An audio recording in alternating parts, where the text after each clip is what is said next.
I've always thought that Mido offer slightly better quality than their sister brands at the Swatch Group. I'm talking about Hamilton, Tissot, and of course Certina. Today I have one of their latest releases on hand to show you guys. It is a new Mido Ocean Star 200, and they have made some significant upgrades to the overall aesthetic and finishing of this watch. Like I said, I have one hands-on. So let's flip the camera and take a look at the all-new Mido Ocean Star 200. Mido are back with another new dive watch, and this is sort of their sweet spot right here. This is a 41 millimeter, I actually measured it just under 41 millimeters, it's around 40.9 millimeter dive watch. It is really good looking. They've made this in a few different colors, but I specifically wanted to feature this color because of the silver bezel, that white opaline dial, and those orange accents I think look really good together. This is their newest dive watch, the Ocean Star 200. 200 meters of water resistance. You get a caliber 80 inside, so you're getting 80 hours of power reserve. But they have updated so many details on this from the previous Ocean Star 200. You're getting a grainy dial on here, applied indices. Like I said, there are orange accents throughout. So it says caliber 80 on the dial, that's in orange. The tip of the seconds hand, that's in orange.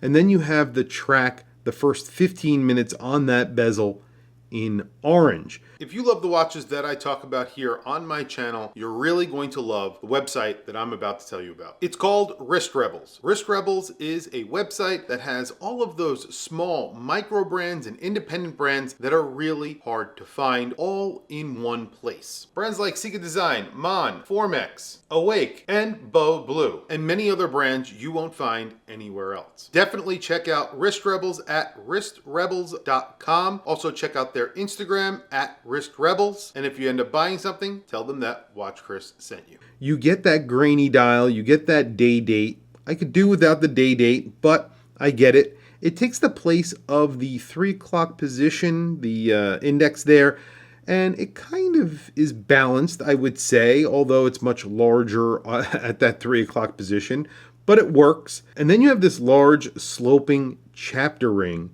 that looks fantastic. So you have a very small dial on here, and then a very large chapter ring. Although it's smaller than the dial, it's almost part of the dial. So you get this effect that it's almost like a bowl-shaped dial. I really like it. I think it looks fantastic. You have these large hands on here. Those are loomed.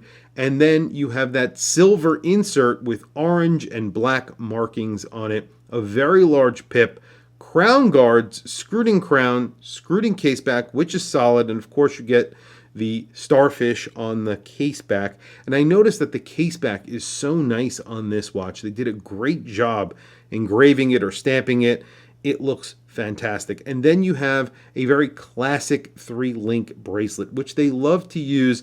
And this time they're putting polishing down the center, brushing on the outer portion of those links, and you have a large line of polish that goes down the sides of every link, and everything feels so silky smooth and well made. It's very solid, the bracelet, and of course you have quick release, a solid end link, and a very solid buckle that is milled.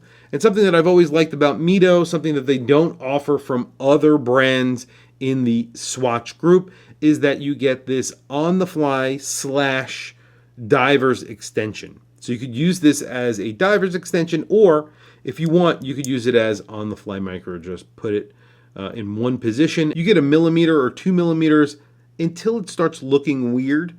But before that, it looks pretty much normal. As you can see it here, it doesn't really bother the look of the clasp in any way. I think it really does work pretty well. You don't get as much micro adjust as you would with a normal push button micro adjust that's hidden underneath the clasp, but there is one benefit to this. Number one, you can still use this as a diver's extension if you really want to, because when you press this, you do get a lot of extension here. You know, it's definitely a few centimeters, actually. I would say it's about 2 centimeters, around 20 millimeters of adjustment there, which is fantastic. But you can see it's very low profile, which I like, and I think it looks fantastic. It's signed Mido right there, and you can see that case back is beautiful.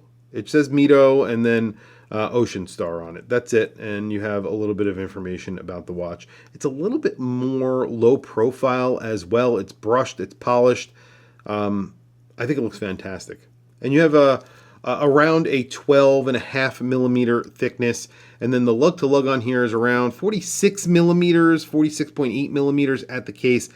You do get male end link, so it comes in at around 51 and change, but it definitely doesn't wear that way. On my wrist today, I have a very special watch. This is a new watch to my collection.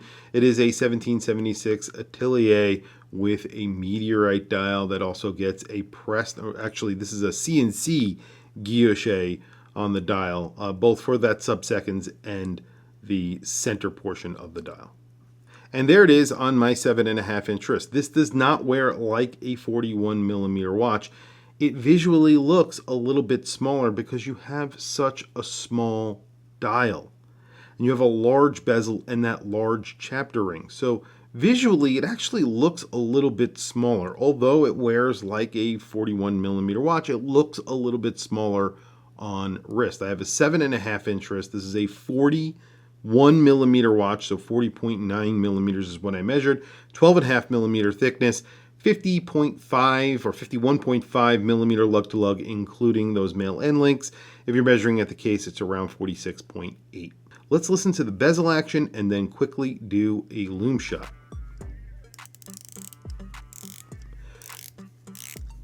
Something that I had complained about in the past about Mido is the bezel action. On previous models, on a model that I owned, which was their Tribute, it was a little bit loose. This feels very tight, very, very well made, and the clicks are very precise. I think that they have upgraded this in a lot of different ways, and you can see it just looks fantastic on my wrist. There you go. Loom is decent on here. It's not incredible, as you can see, but it's pretty good. And then you have indices that are split at the primary indices. So really just the 9, the 6, and the 12 o'clock. And then you have a pip in the bezel that is loom, so you get orientation in the dark. Other than that, I have no real complaints about the loom. I think it looks pretty good here. You have a loom on the seconds hand, so you can see that your watch is working in the dark. And there is a little bit of loom on the hour and minutes hand. It's not incredibly loomed, but it's decently loomed, and it's decently bright. I wouldn't say it's very bright, but it's okay. Not bad. And everything considered, I really like this watch. I think it's just really good looking. And the color combination, the bezel, the dial combination, they made it look a little bit different. It doesn't look like all the other watches that they're making currently. This specific model looks really, really good in my opinion. This is priced at $980. Like I was saying, you get the caliber 80 inside, so you're getting 80 hours of power reserve. It is an automatic movement made by ETA, because obviously Mido are an ETA brand. So they benefit from being one of those brands, and they get the 80 hour of power reserve, which is fantastic.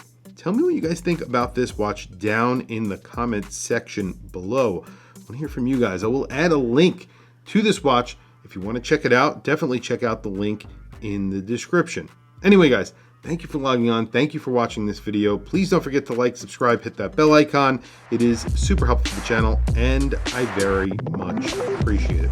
Anyway, guys, thank you for logging on. I'll catch you guys in the next video.